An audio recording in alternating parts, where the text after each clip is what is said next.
Okay, everyone. Welcome to my third podcast.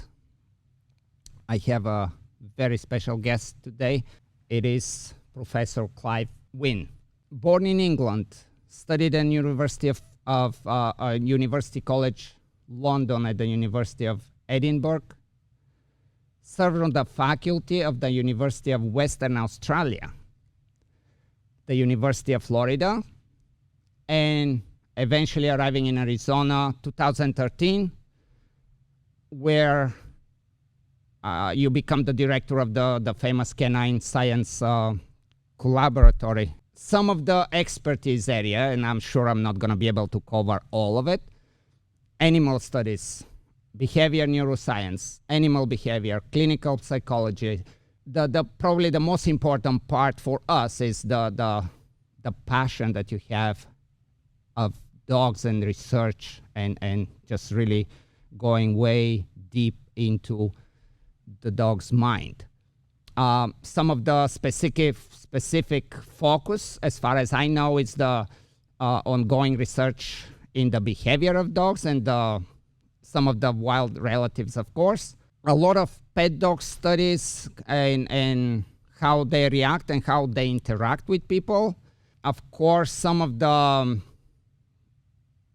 applied behavior analytic techniques to the treatment of problem behavior in dogs, which is very interesting to talk about.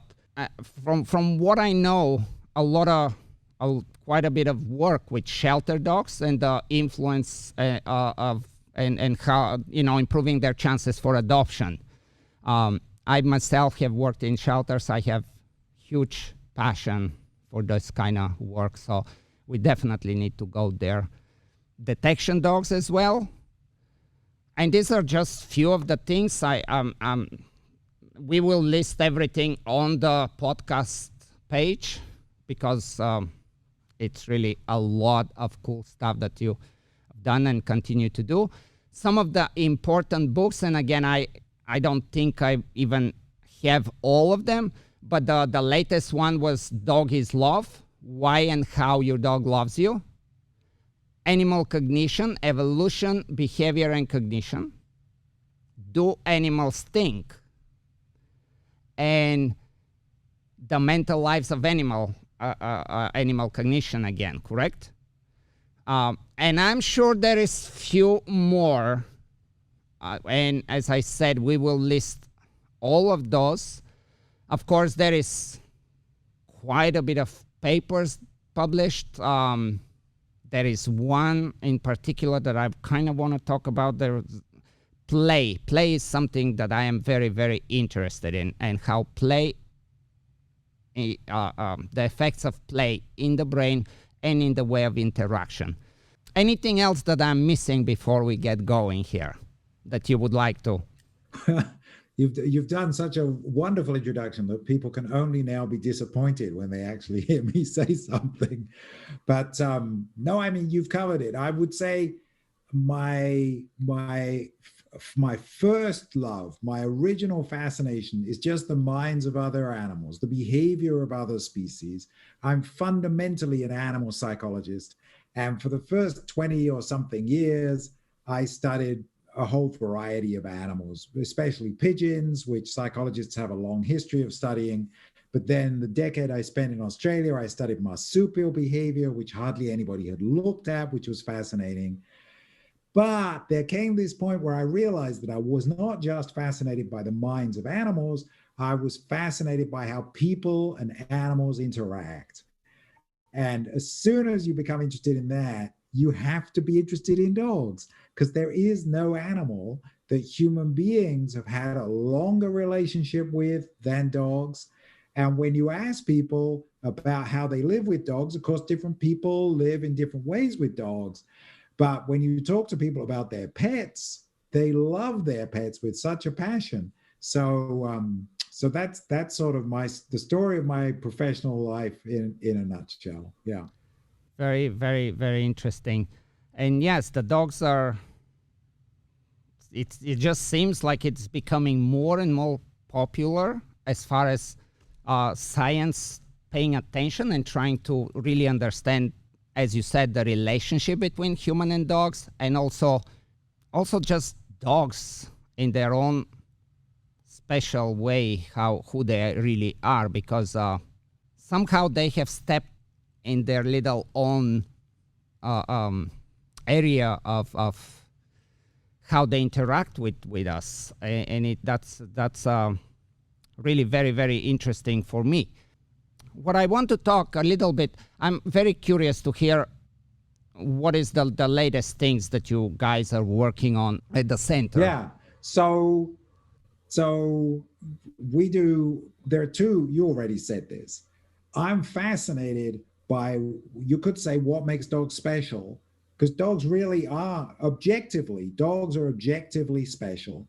There are probably as many as 1 billion with a B dogs on the surface of this planet. And that means that dogs are, by a very wide margin, the most numerous, larger mammal on the surface of this planet. And they're all over the planet. So one key fundamental question is, how did dogs get to be so successful? And so I continue to think about that. I mean, that's what my book, Dog is Love, is primarily about. It's about my understanding of how dogs got this special situation. And I continue to think about that. I continue to learn about that. And we continue to do studies on that. So it did just make it into the end of the book, although it had not, in fact, been published as a scientific publication at that point. And that is this study where we have people climb into a box and cry out in distress to see whether their dog will try and help them. So that's reason on that side.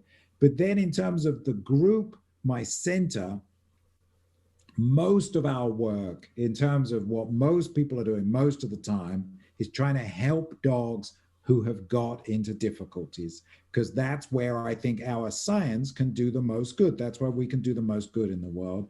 And that primarily for us people living in a wealthy first world nation, the most difficult situation that dogs find themselves in is the animal shelter, where there are still something like 4 million dogs going into animal shelters every year. The amount of euthanasia has gone down, thank goodness. Now there are probably 500,000, 750,000 euthanasias a year. It's getting better.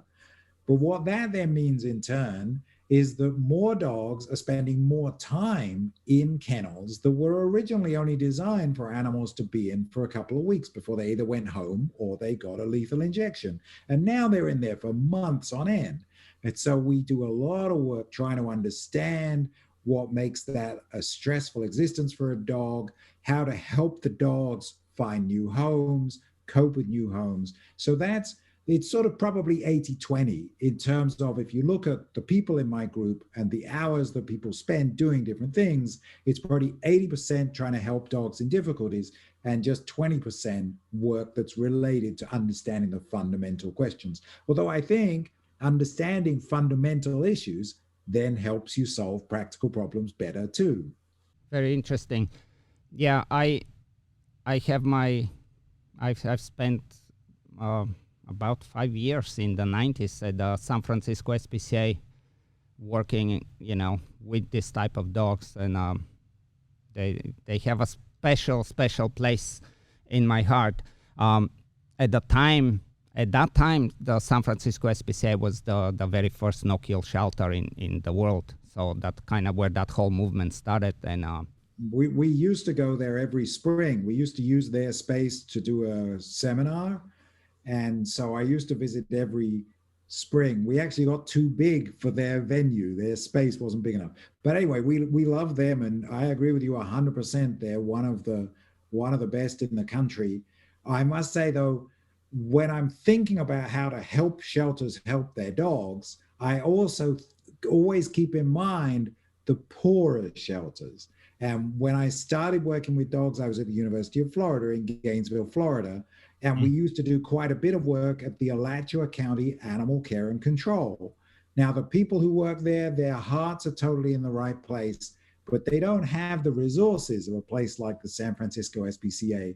And I think we have to be careful. It's in some sense too easy to come up with solutions, especially if you know how to train dogs and you know how to help dogs.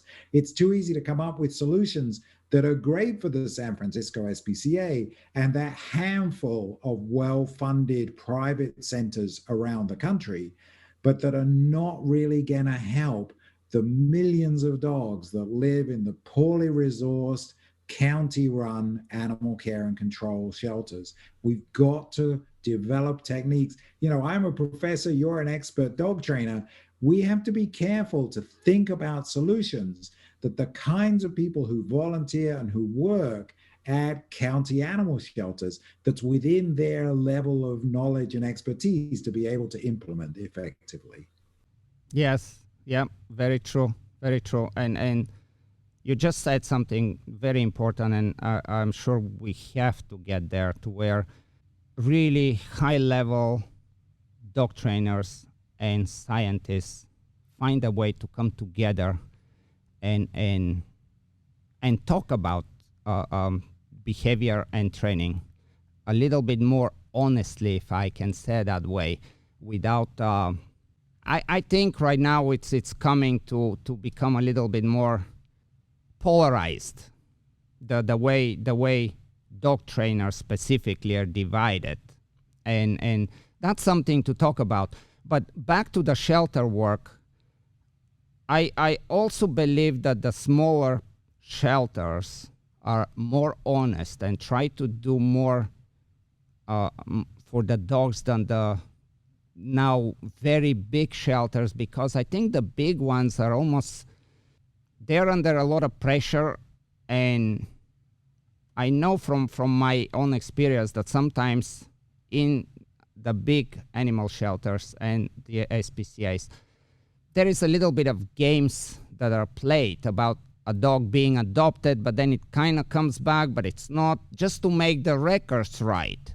There is also what I find quite I wouldn't say disturbing, but definitely saddens me, the criteria how dogs get accepted in a shelter. Because I believe now it's much harder for dogs to get accepted simply because of the no-kill rules. And a lot of the especially the smaller organizations, they're afraid that they will get stuck with a dog, as you said, not for months, but I know dogs that are living their entire life there with the idea that they will get adopted eventually. And everybody knows that this is not possible. And there is a problem with that. And hopefully, again, we find a ways. When we talk about helping dogs in shelters, we cannot not talk about training and methods of training and where do we draw the line of what is acceptable morally, ethically, and what also works and what does not work. Like I'm sure you're familiar with the early 2000s. There was quite a few studies that came out from Europe. One famous one, I think it was 2003. There was one of the very first that made a big impression, training the dogs with electric collar and versus positive reinforcement. It was Matthias Schilder and Johan van der Bork.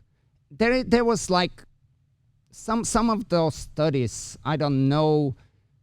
I wish, like I've been trying to find a lot of information and trying to talk to a lot of the people that conduct those studies, just because I personally see a lot of holes in some of the studies, and almost like the study almost starts with a conclusion and trying to prove the point that they are correct. I think, Alvin, you make a very good point. So it's very difficult to compare methods of training. It's very difficult for a number of reasons. You mentioned the study of Van der Borg and Schilder, yeah. And I agree with you entirely. that study included a condition where they just shocked the dogs for no particular reason. Well, let's hope that's not part of anybody's training program, right? I mean, it seems pretty obvious that random shocks are going to produce stress and nothing else. There cannot possibly be a good outcome. Now, clearly, some very poor trainers, amateurish, unskilled trainers may end up just basically shocking at random. But I think you're not going to find anybody who's going to defend that as a practice, right? That has to be just a mistake. 100%.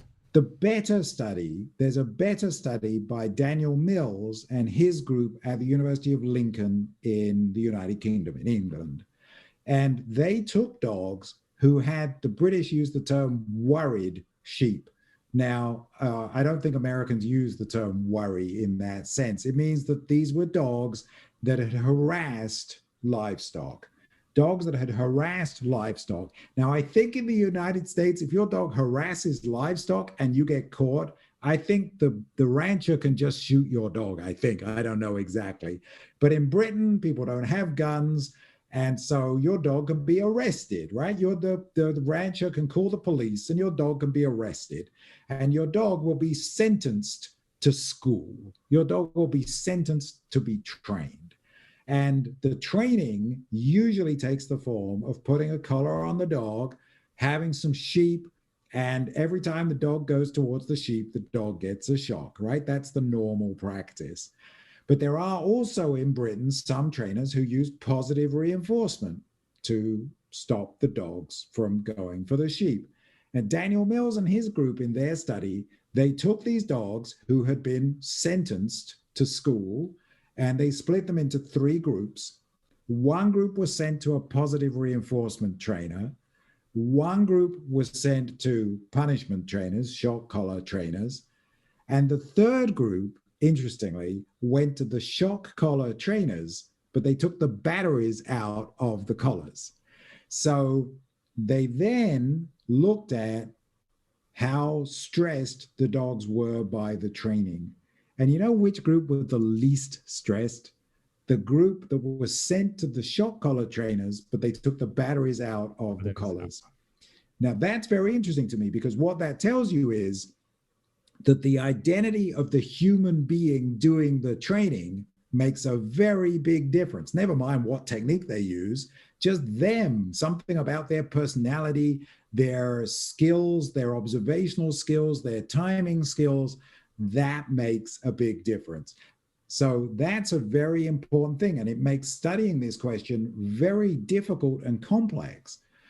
And the other thing is that even that study, although I consider it the best study that was done, it has good measures of the dog's stress levels, as does the Dutch study you mentioned, but neither study has good measures of training effectiveness. Now, I'm an agnostic on, well, I'll tell you what I think about e-collars, electric shock collars. I don't think they should be in the hands of civilians. I think the risk of causing harm is quite substantial, and that for most ordinary people, they will manage just fine with positive reinforcement, with treats, perhaps with clickers, and at least if they're not very good at it, they cannot do any harm. Whereas it is possible by giving a dog shocks that are unpredictable and don't relate clearly to anything in the relationship, it's possible to really hurt a dog and do the dog harm.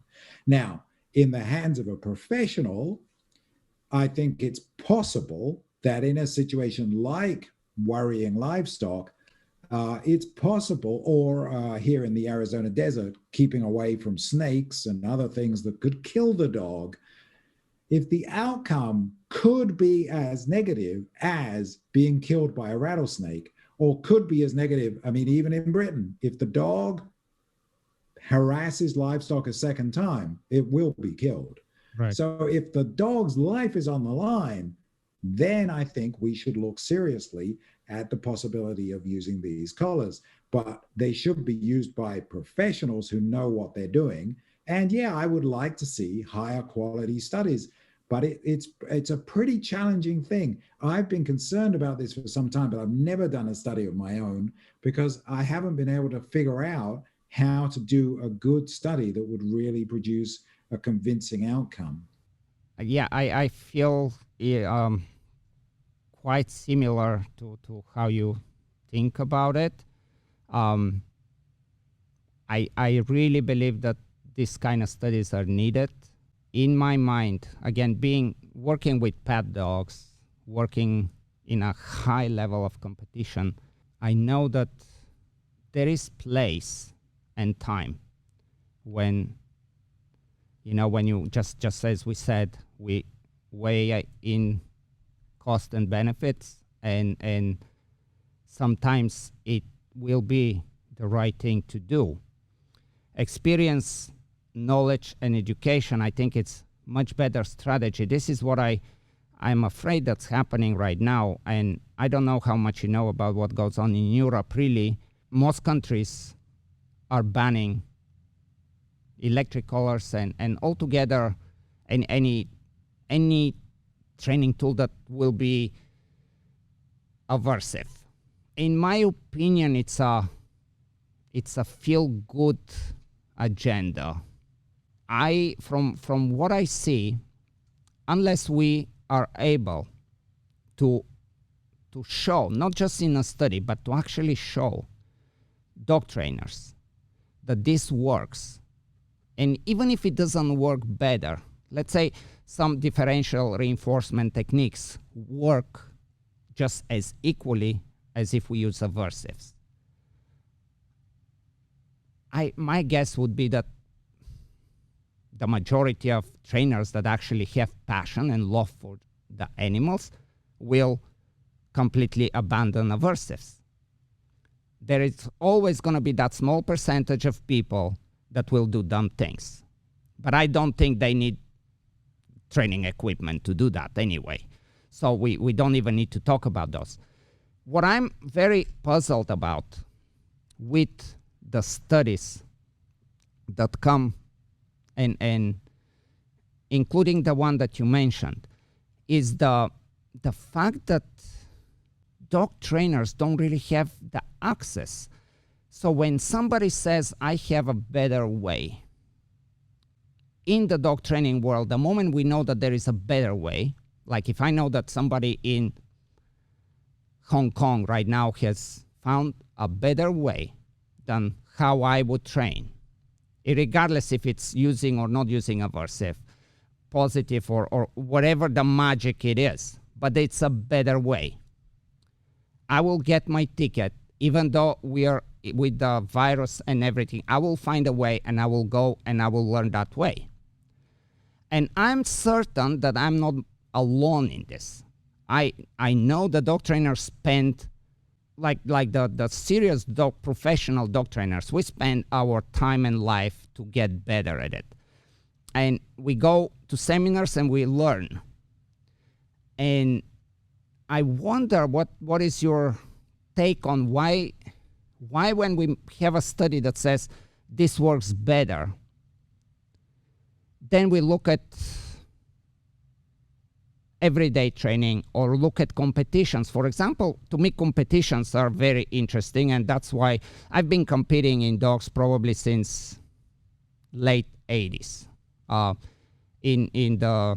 It's called now IGP, but it's the protection type sports that has the tracking, obedience, and protection. I have won 2 world championships. I have won 14, 15 national championships.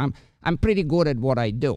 But nevertheless, we never really stop learning, and if there is something that it's better, I want to learn it.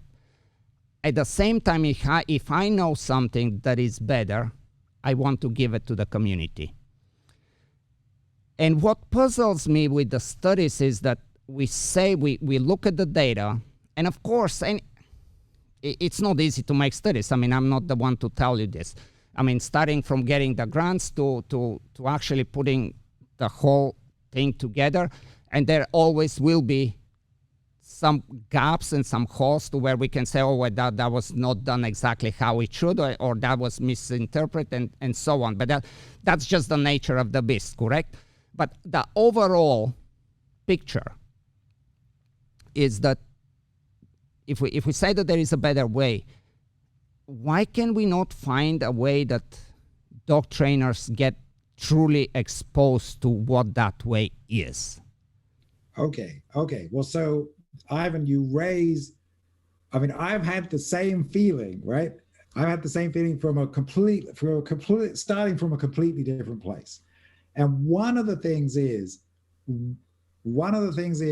that in the dog training world, it's a marketplace. It's a marketplace. And people are trying to make a living. People are trying to make a living by saying, hey, I've come up with a wonderful new method.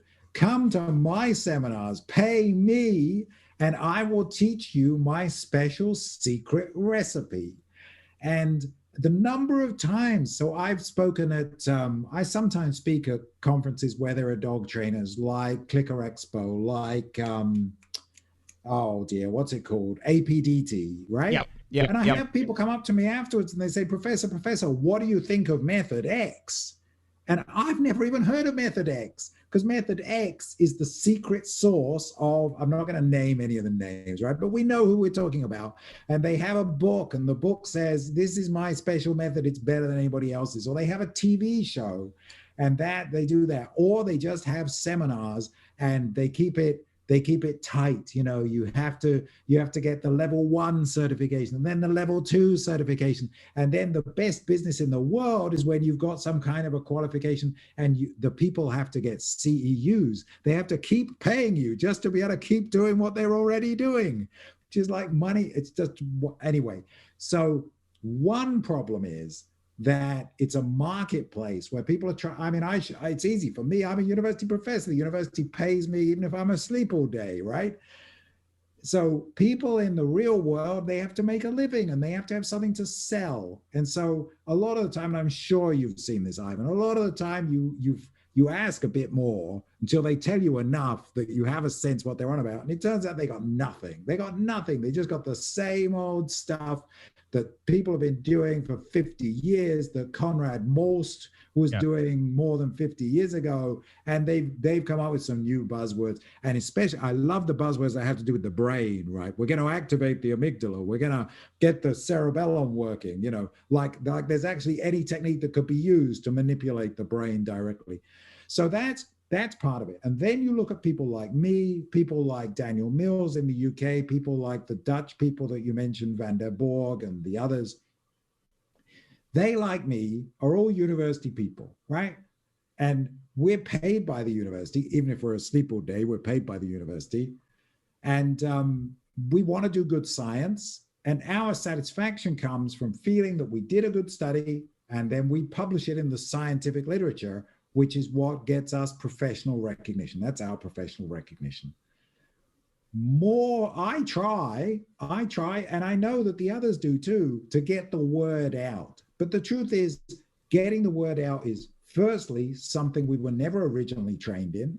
Secondly, something that a lot of people who become professors don't maybe have the personality for. I mean, I'm relatively extrovert as a professor type goes, but a lot of really good scientists are shy and they don't want to be on the radio or the television or whatever, right? And thirdly, it doesn't contribute to your professional progression. I mean, I'm old now. They're not going to promote me any further. So I can just do whatever I like. And I love talking to people. I love getting the word out.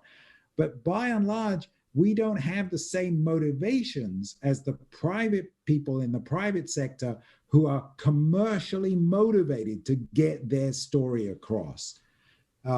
So you have this strange world that vast numbers of people are involved in, and it's a big business with all the tools that you can buy and all the classes you can take. And almost none of it has a scientific basis. And that's because we scientists have no motivation to get involved. It's very, studying, comparing positive training to aversive training. I would love to do that, but I haven't got a clue. I would need probably, let's say, $100,000 to get a project off the ground that was of a sufficient scale to be worth doing. I don't know nobody's offering me that $100,000. I haven't got any ideas I'm where sure to go and ask for that money.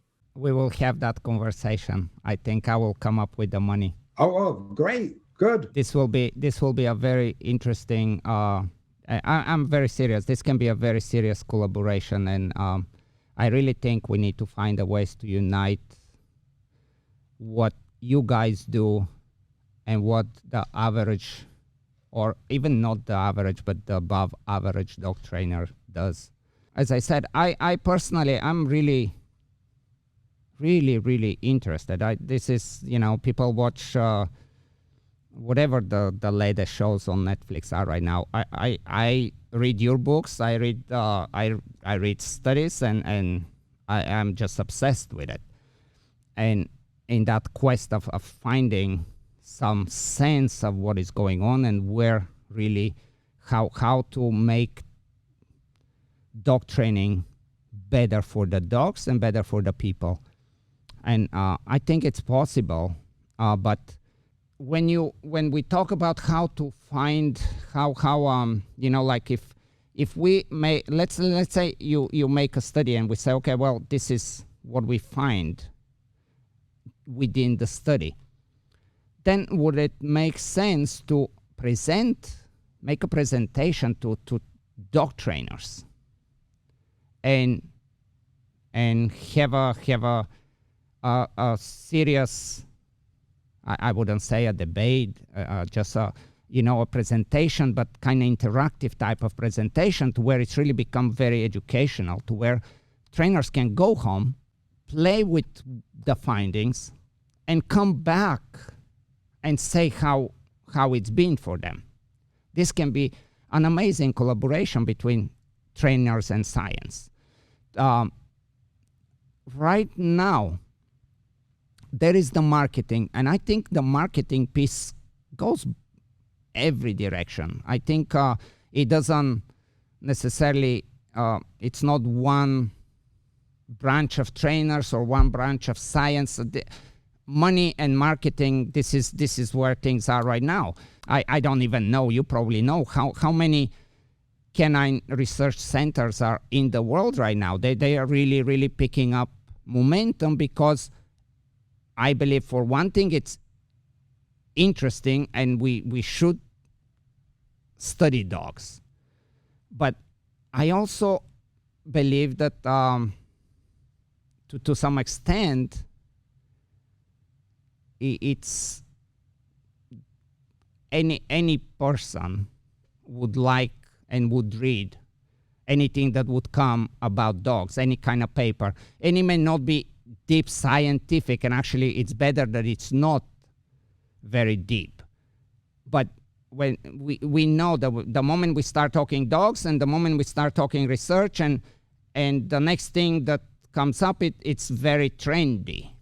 This is where I like competitions, dog sports.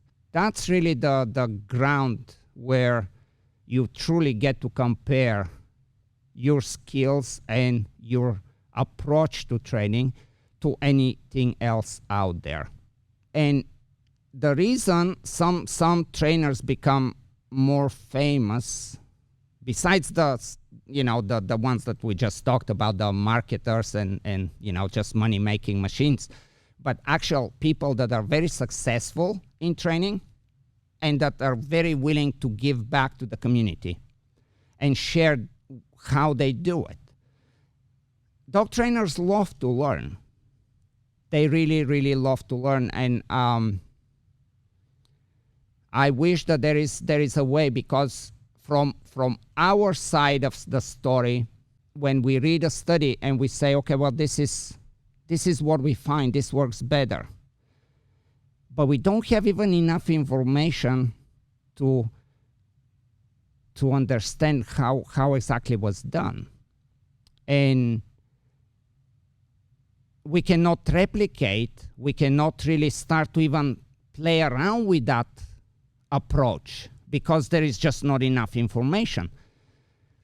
And this is a problem. If we want to scientific community and dog trainers that care for the dog as a being to be treated with the respect and dignity, I think we need to start to be honest and find these ways and share those ways, because otherwise what is happening right now, especially in the countries in Europe that some things are banned, people continue to use them.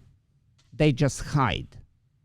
And this is the sad part. And the sad part is because on one thing they are hiding, and when something is taboo and it's done underground, you don't even learn to do it correctly because you cannot openly talk and share ideas. So you're doing some stupid things that you should not be, and you're experimenting. The unfortunate thing is that this is happening, and on the other hand, if they are presented with, hey, no, this is how it can work better, and that part is missing. And I think we need to really try to find that part, because just thinking and hoping that, oh, we're gonna ban this color, or we're gonna say that punishment doesn't work, unless we become very practical in demonstrations and education. This is exactly the technique. This is exactly how it can be done, right? And somehow I cannot find, I try, like for example with Daniel Mills, like I would love to see the videos, because from what I know, the study, the latest study was done from the previous one based on the videos that they watched, correct? I think there was something. Yeah, I think there was something like that. But the bottom line is there is actual footage, because it's just the nature of how the studies were conducted, from what I know. So let me come in, because you've made a number of interesting points that I want to respond to. And one, I will say that sadly, the explosion of interest in studying dog behavior, I'm not going to name names, but not all the studies are good. I'm sorry, but it's true. Not all the studies are good. It is so attractive to so many people. My main complaint is that I think a lot of the studies are unimportant. They don't address any very interesting question. But it's also the case that they're not all high quality. Now, we as scientists are supposed to write our scientific reports so that somebody with a suitable educational background could repeat what we have done. Now, that isn't always the case. What I do is every scientific paper nowadays has the corresponding authors, right? There's usually more than one author, but one person is the person who takes responsibility for answering questions, and their email address is there. And you shouldn't be shy.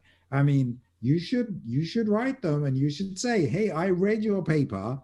I can't see how this bit was done. Please tell me. I find it's very rare that anybody writes you about things that you've published. Very, very rare. So if somebody writes me about that, I mean, you've had bitter experience, Ivan, and I know I don't always get to emails, but generally speaking, it's at the very least, if I get an email like that, I feel I should be answering it. If I can find the time, I will try and answer it, because it is something that I am supposed to be doing. Then there's the fact that in this day and age, why on earth are the videos not just on YouTube? Why can't we all just see what was done? If video was involved, why isn't it there? It costs nothing. It costs nothing but a little bit of time to put the videos up on YouTube. And it is, yeah, that study with Daniel Mills, now that you mention it, I'm friends with Daniel. He's a great guy. He's a very sincere guy. And yeah, I would love to see the videos, because well, for a whole bunch of reasons that we're discussing. Right. No, that's. But the thing, Ivan, is you gotta, what is the professional life of a scientist? How does that work? And a crucial part is, where's the money? You know, I mean, the university pays me, but it doesn't. I'm here at my desk. If we're going to get this work done, we've got to be funding younger people who I tell them what to do and they go out and do it. And it's, the only organization that funds, to my knowledge, that funds research into dog training methods is the APDT, right? The Association of Professional Dog Trainers. And they provide grants of, I think it's $1,500. Well, I'm not looking a gift horse in the mouth. I mean, if it was $1,500 of my money, that's a lot of money, but it doesn't get this kind of work done, and nobody else, to my knowledge, is putting up any money. So, yeah. we need a system. We need a system to support science, and then if some organization puts up, realistically, we need tens of thousands of dollars or hundreds of thousands of dollars to do this. Well, then that organization would have every right to say, well, damn it, if we're paying for this, you better write it up so we can understand it. And you better put those videos on YouTube so that we and anybody else who's interested can see what really happened and make our own decisions about how it played out. But at the moment, it's not there. Yeah, I love what you're saying. I really love what you're saying. Hopefully there is a way to this. Have to find a way to this. If we don't, again, we're leaving everything to interpretation and speculation, good and bad. Like, for example, as I said, I dive deep into the studies. In fact, I will have I don't want to, well, I now gave it away already, but one of my next guests of the podcast is a professor from Holland, and she actually participated. She was the person that gathered the dog for that original study that we just mentioned. And this is the closest that I've gotten so far to somebody on that study, at least to be able to talk firsthand about the experience. In the Netherlands, the government supports some research into dog welfare, dog training questions. That study by Daniel Mills in England, the English government wanted to have reliable information, so they funded that study. But here in the United States, to the best of my knowledge, there's no government support for that. Correct. I guess the one of the things is where the money comes, of course, affects the integrity of the studies. And that scientific curiosity, are we really trying to find out, or are we trying to prove something that we want to prove?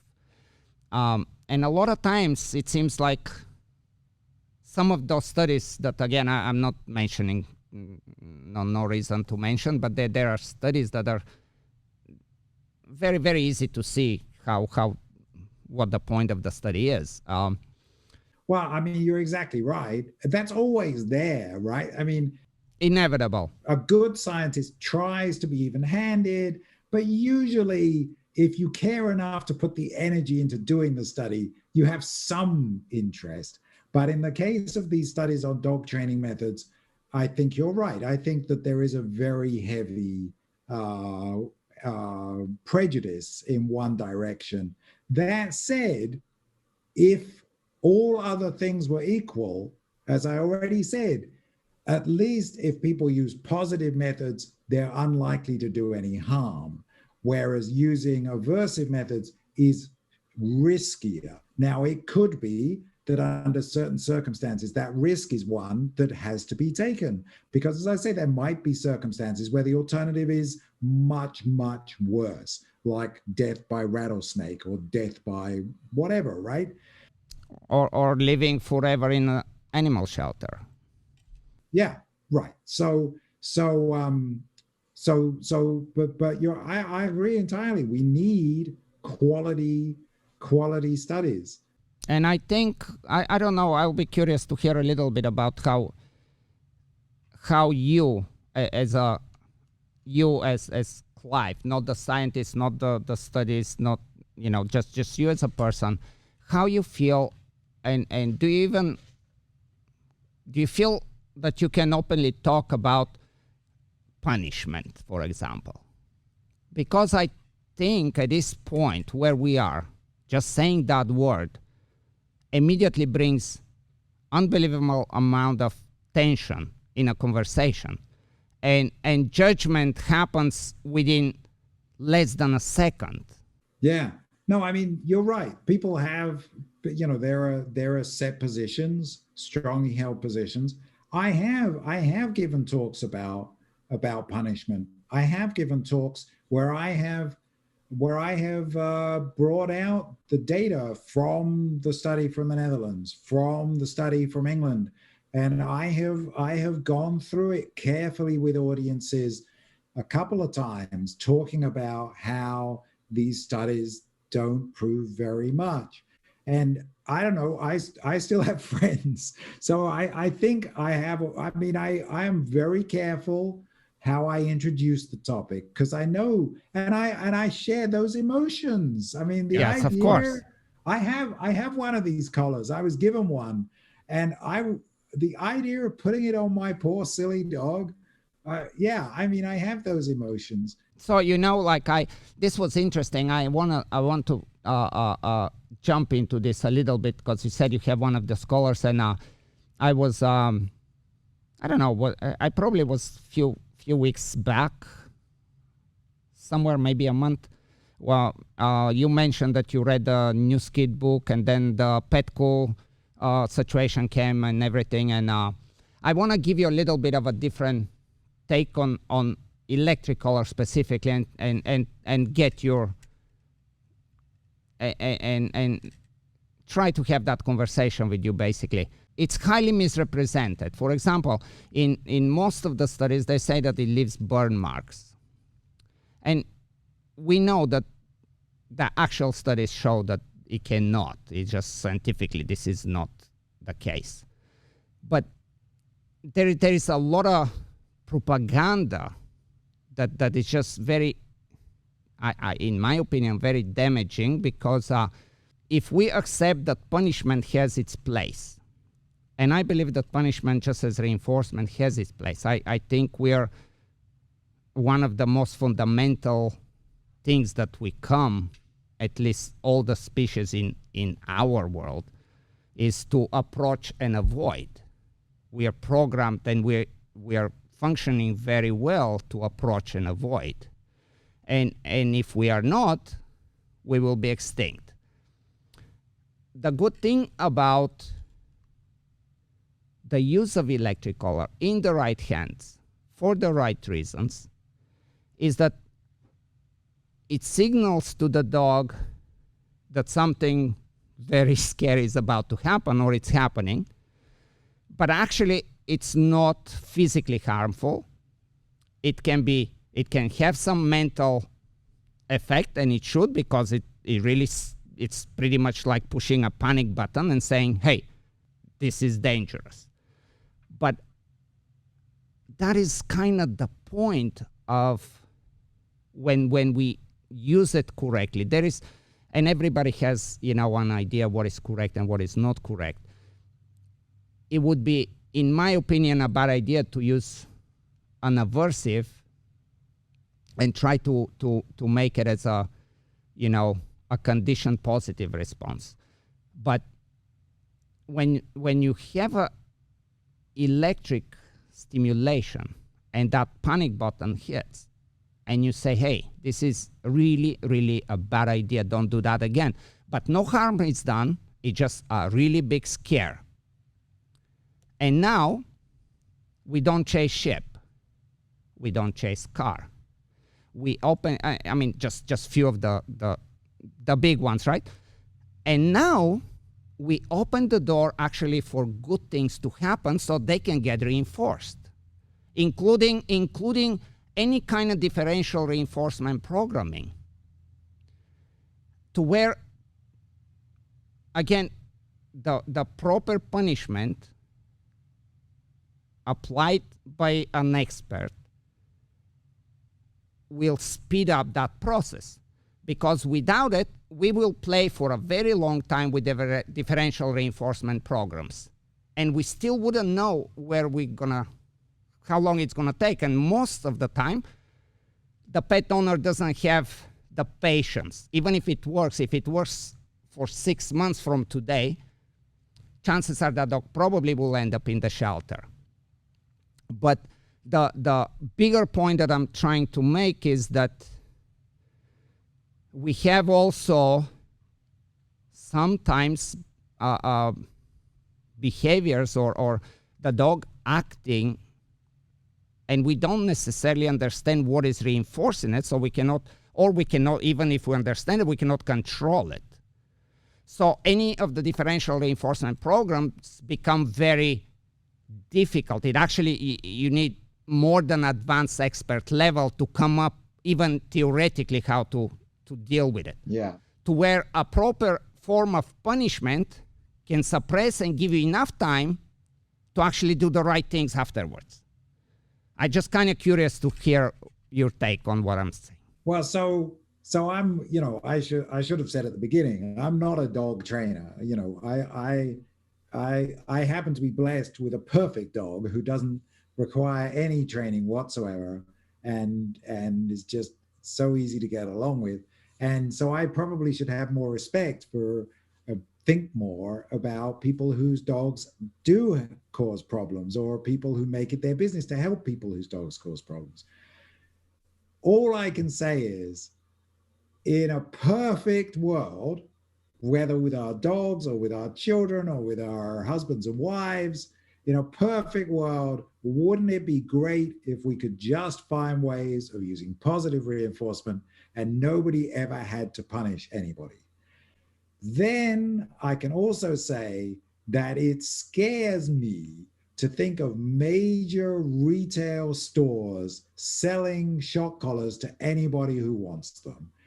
I don't know. I mean, the one I got, you can give an animal a very painful shock with that. I don't know whether it would actually burn if you kept doing it. I mean, in principle, I would think it probably could, but I don't know. I've never tried it. I don't want to try it. And then on the other hand, when I'm talking to somebody like yourself, who's an expert, I would trust you implicitly to be using an e-collar on a dog, because I know you have the dog's well-being at heart, and I know you know what you're doing, and you're an expert. So, and then beyond that, all I can say is, damn it, we've got to get some science into this, because, hey, maybe it's true, as some of my friends claim. Some of my friends claim it doesn't matter how difficult the problem is, they can find a way just with positive reinforcement. Well, if that's true, what a beautiful world we live in. And then on the other hand, when you tell me that a little bit of punishment can do a lot of good, I see the logic of what you're saying too. And you are absolutely right. The punishment is an intrinsic part of our lives. You never have to teach a child or a dog not to stick their finger or their snout in a hot oven, because damn it, the hot oven teaches them that, right? You don't have to have some kind of positive reinforcement or shock collar. Don't touch the hot oven. The hot oven teaches that lesson. Yes, exactly the point. Like that's kind of what I mean, punishment happens, it's all around us, and we're fortunate that we actually respect and respond the majority of the time correctly to it when it makes sense to us, right? Now, if it's uncontingent, and of course things can go wrong, but so can everything. Everything can go wrong when it's not done the way it should be done. What I'm way more interested at, hopefully we have a little more time, about play versus anything else, because in all of my time training dogs, I have put all of my efforts in understanding play, the interaction of play, the different games, and what they bring to the table, the cooperation, the rules, the consequences, I mean, it's an endless thing, and play, as we know, it's not something we do in our spare time. I mean, it's a biological need. We come programmed to play. We have to even to be able to hunt as a social group. You get a little feather and you chase it and you play games as the puppies, and they learn how to be teams and how to, it's such a huge thing. And I know that you've put some time in that, and I'm very, very curious to hear anything about what you guys. Yeah.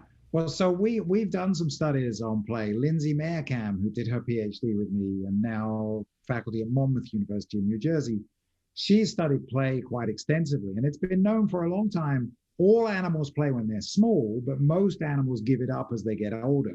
And it's one of the striking things about dogs that they continue to play throughout life. And a question that I have become more and more interested in recently is, well, why do people care about dogs so much? Especially in modern times where dogs don't, dogs used to have all sorts of functions. They used to be useful.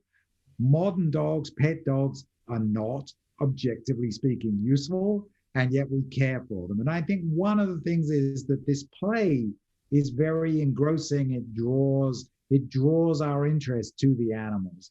And one of the fascinating things that Lindsay looked into, Lindsay Mayercam, was, well, if you got two dogs that live together, when do they play?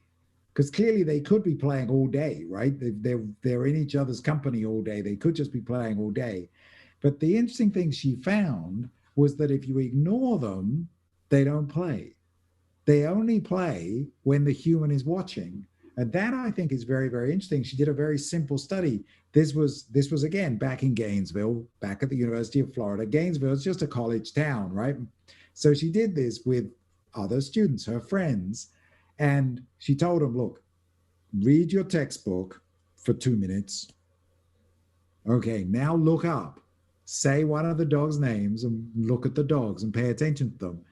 When the student's reading their textbook, the dogs go to sleep. Nothing. Yep.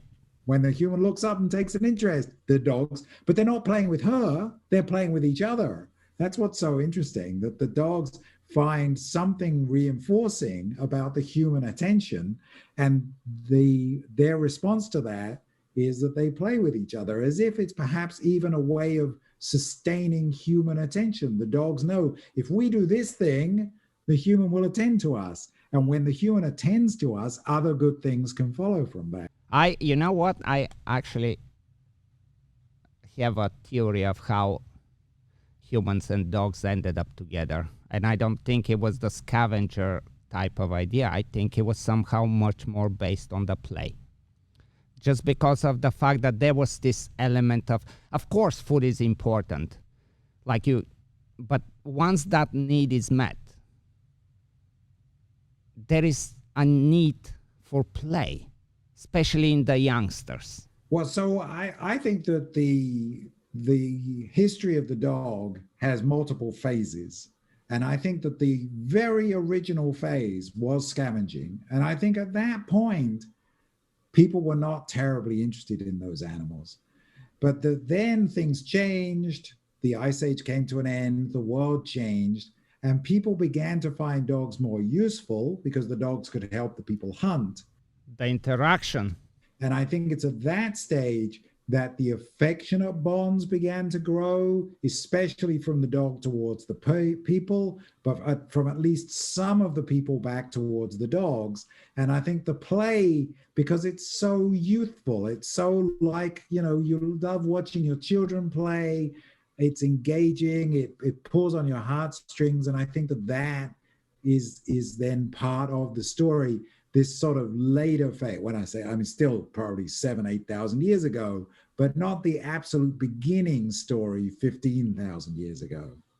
Has anybody thought to compare play versus using food in training and the effects? And even when we talk about dogs with problem behaviors, the tendency is always to find ways how to work and with rewarding or reinforcing good behaviors using food. And I think food always stops shorter, much shorter, because it misses that special interaction and the need to cooperate that play provides. But for some reason, the majority of dog trainers are fixated on using food. I can say, you remember the dog Chaser? Yes, of course. I actually have talked with John quite a bit. Yes. Okay. Well, I met John and Chaser. I like to say I knew Chaser before she was famous. Wow. So anyway, and so then the Chaser was rewarded entirely with play opportunities. Yeah. But that said, a very particular kind of play, which is to say chasing after an object. That's why they called the dog Chaser, because she was so crazy about chasing. And I'm not 100%, I mean, in some sense, that's defined as play because it's 100%, yes. It's not practical. But on the other hand, when you watch Chaser doing it, this is not scientific talk, but there was a certain kind of seriousness to her chasing that seemed to me to be more directly predatory and less, I would say, playful. I don't know. No, you're right, spot on, because I mean, it's one of those things that I don't think it's well known, but she actually had a serious problem chasing cars as a puppy. And they did have to use some form of aversive, some form of negative reinforcement, because anything else that was tried, was stopping short. And so the dog already was showing that genetic predisposition. I like to chase things. So allowing it to chase the right thing, it really flourished, and it was the ultimate reason to learn all these things that they did. And that could never have been done with food reinforcement, because they were working together for hours every day, and the dog would have become full. If you'd been giving the dog treats, you'd have had to stop after 30 minutes or, I don't know, maybe 60 minutes. But they worked for hours every day, and that was only possible because Chaser found these opportunities to chase things so reinforcing. Yeah. And I mean, you know this world better than I do, Ivan. My sense is the people who work with dogs, if they find a dog that can be reinforced with a non-consumable reinforcer, with the opportunity to chase something or to play in some other way, then isn't it the case that trainers like that and work with that? And the food is used because every animal finds food reinforcing. I have a little bit different take on this. I think food is used mostly because it's easy to control, and you don't have to, not that it's easy, you completely have control of when and how much you want to give. To where when you give a toy to the dog has to cooperate. It needs to come and bring it to you. And any time we have a game going on, there are certain rules that we need to agree on. Of course, rules will break because you play a game. You wanna bend the rules as far as you can. That's just the nature. When we have rules in the game and they are broken, then there's consequences. And I think, especially the more positive reinforcement strictly trainers, they're afraid to get to that part where the rules are broken and there is consequences.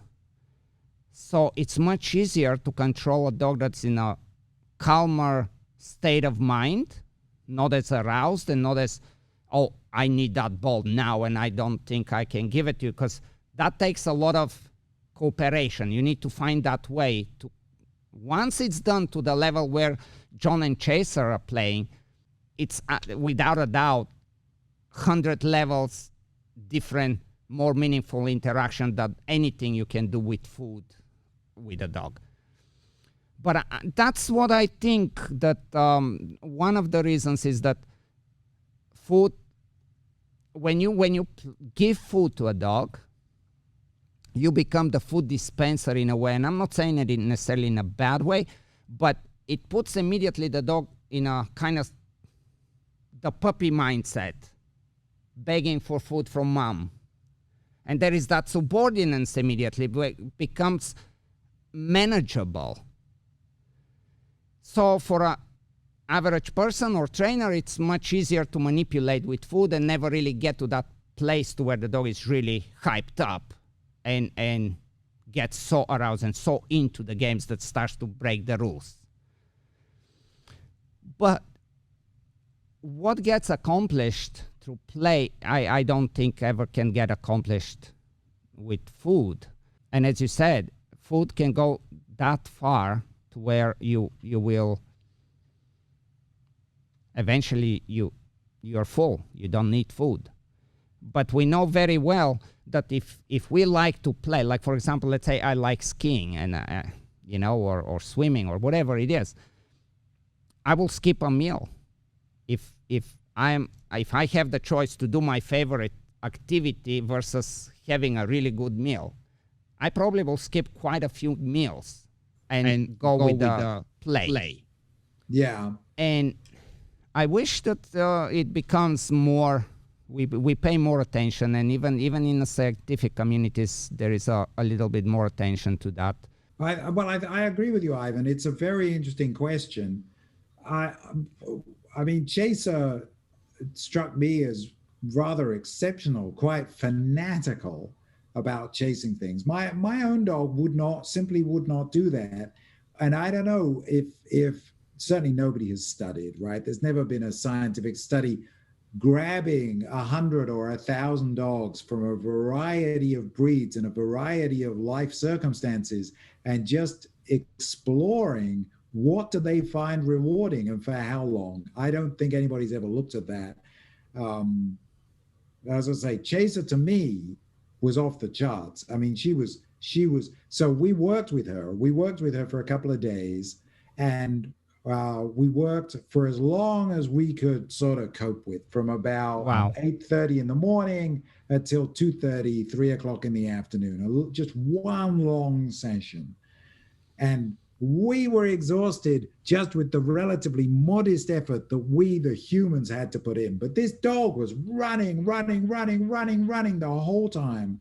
And it was like those movies of rats who've had electrodes implanted in their brain. Because every time they press the lever, they get a jolt of electricity in the reward center of the brain. That's what Chaser was like. She was a crazy animal for chasing things. And when we stopped on one of the days and we finished what we were working on and we walked away to get a late lunch, Chaser was limping. She had somehow hurt one of her legs or paws in the course of what we were doing, but she was like a junkie. So long as we kept giving her the opportunity to chase, she didn't show any discomfort at all. But when the chasing was over, she limped. She had hurt herself. And that surely is not normal, not typical. She was a really exceptional, I mean, beautiful, don't get me wrong. Very interesting. Exceptional animal. Very, very interesting. I wish I met that dog. And it's, wow, that must have been one of those experiences that you just never forget. It's amazing. Oh, absolutely. Absolutely. How about the one latest thing with the games? And I know you mentioned it somewhere. I'm not sure, somewhere on social media came about the buttons and the interaction. Like it, yeah, I cannot. It's a beautiful marketing, and it hits a soft spot. It's not marketing because I don't think anybody makes any money off it. Oh, they sell them. Oh, of course they sell them. There's quite a few brands that they sell, and there is actual trainers that teach them. Oh, it's picking up speed. Oh, I had no idea. Well, I wrote to one of the first ones I saw, I wrote to them and I said, do you have more extensive videos so that I can see what's really going on? But no, it's always just 30 seconds or a minute. It never shows anything meaningful. Yes. I just find it interesting because the very beginnings of a scientific animal psychology in the 1880s Charles Darwin had a neighbor. He had a neighbor who was a very wealthy man and owned banks and all sorts of stuff. And Charles Darwin spoke to his neighbor, Sir John Lubbock. Mhm.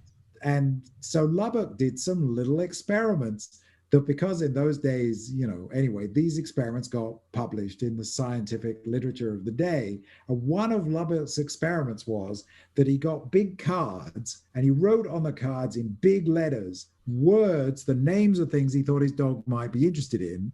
And if the dog brought him a card with that word written on it, he would give the dog whatever was written on the card.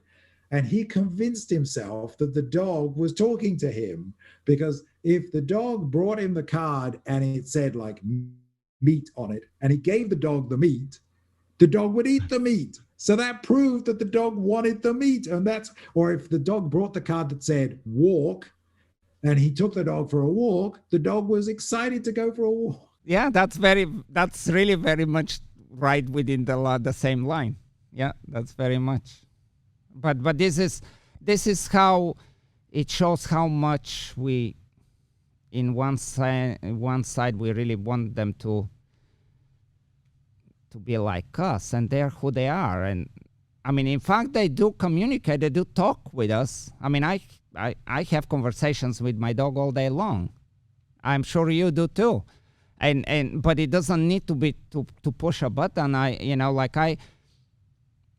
I know some of my dogs, just the way they will breathe.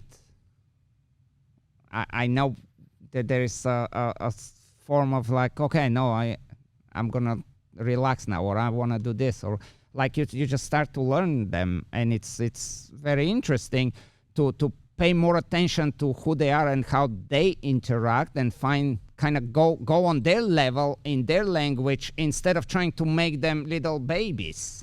Yeah, great point, Ivan. Yeah, we should concentrate on understanding what our dogs really are telling us, rather than trying to force them to make human language sounds, which doesn't mean anything. You know what I am very interested in talking with somebody, and maybe you will be interested to talk further about this. And I believe that I can find the money to support such a study. Well, that would be fantastic. Negative reinforcement in dog training, the effects of negative reinforcement in dog training. Negative reinforcement or punishment? Negative reinforcement. I think, I mean, as I said, I believe that punishment has its place. I believe also that, at the time Skinner decided that it's, I mean, he wasn't even saying that it's morally wrong. He was just saying plain out that it doesn't work, and which is kind of ridiculous. I mean, please, but it's that, like this is for me a very easy conversation. I can, a contingent punishment, there is place and time, and the side effects, the good side effects of punishment, they will outweigh all day long the negative side effects, assuming again that we have the cost and benefit to use punishment, and it's on contingent basis.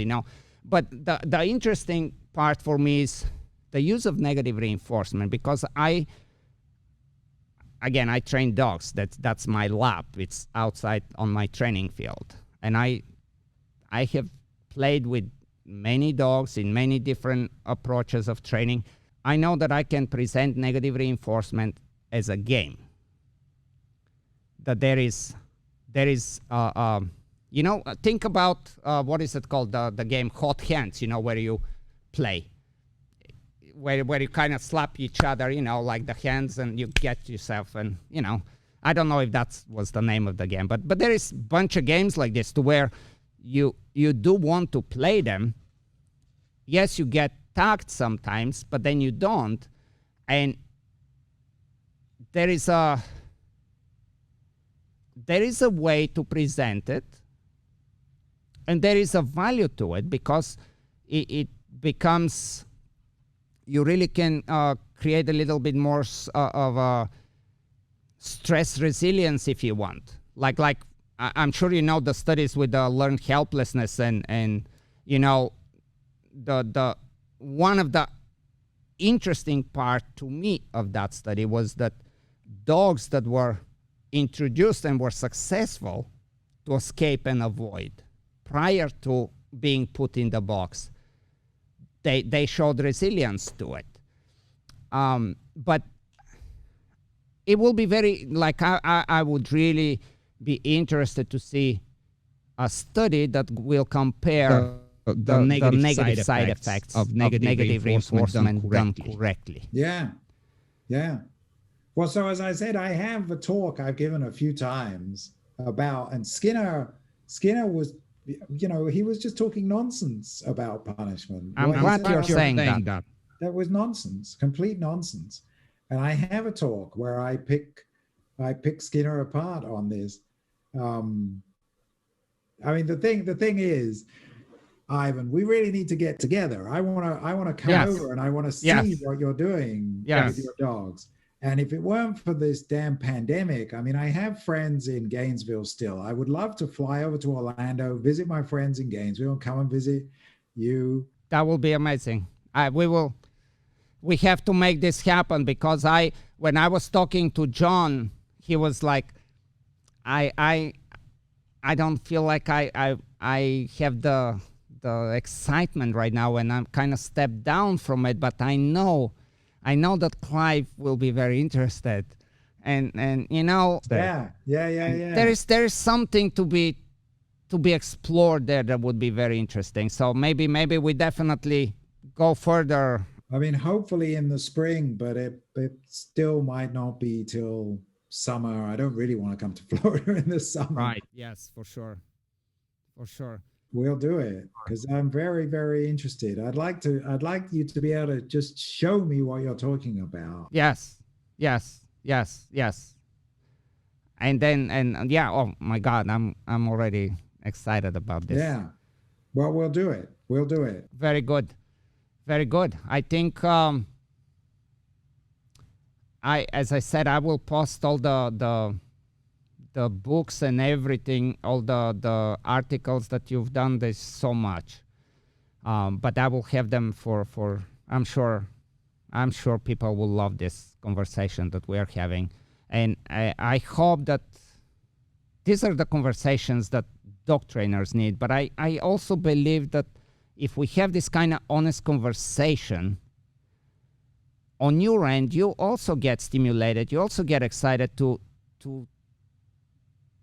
find a way to reach back to us and do what you do and say, hey, this is how we can, this is where it comes in place. And this is, it's such a big gap that we have right now. And ultimately, it's the dogs that benefit from this. So yeah, totally. That would be amazing. Let's keep this communication going. And thank you. Particularly, I'd like to really see for myself. It's the kind of thing I would learn a lot just by watching you for an hour. For sure. We're making this happen. I'm excited. Okay. Thank you for coming on the show, and we will be in touch. And I bet that we will have a lot of response, and most likely it could be after we do some hands-on and conversation in person. We make another one, because I know the dog training audience that I have will be like, when it's the next one? I know that this will be happening. So looking forward to it. Thank you so much for coming on the show. And we talk again. Beautiful. Have a good evening. Thank you. Okay. Have a great weekend. Thank you. Okay. Bye for now. Bye. Okay, everybody. Thank you for listening to episode 3 of the Training Without Conflict podcast. This time with Professor Clive Wynne. There were some very exciting things that we talked about, and we will have to have a follow-up episode in the future for sure. Again, thank you guys for listening. You can find the TWC podcast on YouTube, Apple, Spotify, and all the other major podcast applications. See you all on the next one.